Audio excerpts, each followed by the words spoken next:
Look at that stud of a rainbow. Wow. What a beautiful fish. Incredible. He's heavy. He's super heavy. Wow. Very nice. Wow. It's on the Leadcore. That was about 10 feet deep on a copper, I believe, a copper trigger. Not the Trigger Spoon Junior, the full size. I was heading back to the boat ramp here, so I wanted to bump up my speed, so I went ahead and put on a full size Trigger Spoon, actually 2 of them, and they both been getting whacked. This feels like a good fish. Man, I love that Leadcore, baby. It's just so simple. It's just super effective. I know right where I am in the water column at all times. It's just super simple. This wind is messing with me big time. It's making it tough to steer.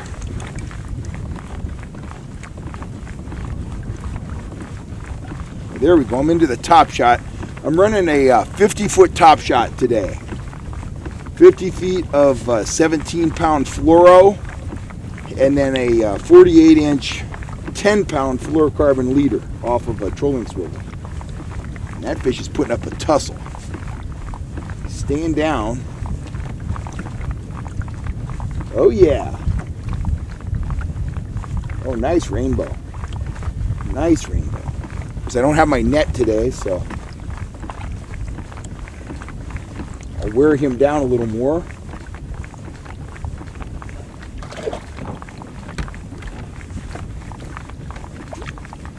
Oh, he's active now. Okay. Let's see.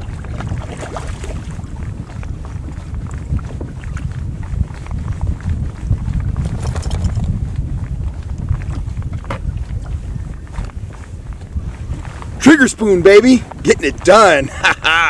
Copper trigger spoon. Man, that's a good color. That is just fantastic. That spoon has been working so well all over Northern California, and it's working here at Rollins. It works on holdovers. It works on wild trout. Good thing I fought him gentle. He came right off the hook. Anyway, we'll get him back in the lake. That dandy trout jumped all over that spoon. That over there, tangled up again. But, woo! There we go, back in the lake. Oh man. Howdy folks, Cal Kellogg here. That fish you saw me catch in the beginning of this video, I caught that fish on one of my yellow Leadcore rods rigged up with a hybrid Leadcore rig. And I absolutely love Leadcore. I love it for its simplicity.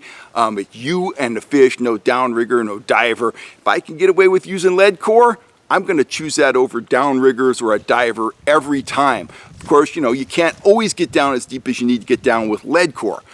But this brings us to our viewer question for today. Guy up in British Columbia named Tommy Sanborn. He's a young fella. He's into kayak fishing, and he asked me what the difference was between a Trout downrigger rod and a Leadcore rod, and he wanted to know if he could use his downrigger rod for fishing Leadcore, you know, kind of double duty. And the short answer on that is yes, but it's not going to be optimum. I fished Leadcore for a long time on a Vance's trolling rod, and I did fine, but when I started fishing with dedicated Leadcore equipment, I saw the advantages. So let's talk about rods, let's talk about Leadcore rods, let's talk about downrigger rods, and I'm going to start out on the downrigger rod side of the world. And what I have here, I have an Okuma SST. This is a fine rod, but it's not the rod for me, and I'll show you why. Let me load this rod up. I'll get back here where you can see it. As you can see, that rod, it has a very, very soft action. It has very little backbone. Now, if we're out at, you know, Bullard's Bar or somewhere else and we're catching 12-inch kokanee, this rod's gonna perform just fine. But I don't fish for, you know, 12-inch fish. I catch 12-inch fish, but I'm always hoping to catch a 5 or 6 or 7 pound fish. And if you get a 7-pound fish on this, you're probably going to land the fish, but you have absolutely no power. You're not going to be able to move that fish. You're not going to be able to steer that fish into the net. You're not going to have any control, you know, when the rod is bent almost double like that. So, and also, this is not a rod that you're going to be able to pull a Rapala on or a big mag lip on. Just the action of that plug itself, it's going to just bury the tip of that rod just like that. And it's just not going to be super effective. So I shy away from, you know, your ultralight, you know, quote unquote, kokanee gear. It's just not for me. Let me grab, I got my, whoa, I got my 5-gallon bucket rod holder here. Now let's contrast what we saw in that Okuma rod. This is one of my signature series trout and salmon rods. And let me load this up. And what you're gonna see here, let me put this down here. I'm gonna make sure you can see it. What you see here is this rod has a lot faster action and it has a lot more backbone. This rod's very effective when used in a downrigger. It's also very effective for top lining, and I can pull pretty substantial plugs on it because I have a little more power in the rod up towards the front because it's a fairly fast action rod, you know, as downrigger trolling rods go. This is a rod that I can land a big fish on. I could go down to the Delta and land, you know, a keeper striper on this rod. It will land any trout I've ever caught, and I will have some power. I will have some control. I will be able to move that fish. I'll be able to get his head up, guide him into the net, stuff like that. It's a more powerful version of a traditional, you know, trout and kokanee rod. It's geared to having small fish still put up a good fight and still be fun to catch, but it's really geared towards when I do hook that trout of a lifetime, I'm gonna be able to land that fish. Now, I've run Leadcore on these rods and it does work, but there's some limitations. So let's just kind of review that action. You can see the action here and you know, you can see I've got some backbone through this area of the rod. So it's about perfect for me for downrigger fishing for top lining. But let me grab the Leadcore rod right here. This is one of the rods you've seen a lot on the channel. I got a couple of these Leadcore rods that I run all the time. Let's take a look at this rod. It has a very fast action tip and it has a much more substantial middle section than my downrigger rod. And there's an important reason for that. When you think about Leadcore, it doesn't seem very heavy, you know, until you strip, you know, like my rigs consist of 3 colors of Leadcore. When I strip that Leadcore off and I roll it, you know, into a ball to throw it away, it's very heavy. It feels like a sinker, and that's kind of a disconnect in our minds. Leadcore is a sinker. In my case, when I'm running 3 colors, the sinker is very thin in diameter and it's 90 feet long, but nevertheless, when I have those 3 colors of Leadcore out, I'm trolling with a sinker. It's just a very efficient sinker that cuts through the water, but the weight is still there. So to deal with the Leadcore line and maybe a hard diving plug like a mag lip or a Rapala or something like that, I need fairly substantial backbone. But I can't go out and fish with a, you know, a pool stick stiff rod. That would handle the weight, but it's not going to be very good at landing fish, and here's why. Think about my hybrid rig. I've got braided line, that connects, that's my backing, that connects to Leadcore line, and on top of that, I have a fluorocarbon top shot of, you know, various lengths. The bottom line is, all those types of line I just mentioned, they have very little stretch. So when you're fishing Leadcore, even though you need a rod with some backbone, you also need some play in the tip, or you're gonna have a lot of fish rip the hooks out, particularly on the strike. You've seen it on my channel, you can see it all over YouTube. You watch trout or salmon striking a lure, they typically come in and they grab it and they're hooked and they hesitate for just a nanosecond, and what do next? They start the head shaking. If you've got a really stiff rod, you know, paired with line that has very little stretch, a lot of times when they start to head shake, they'll rip the hook free.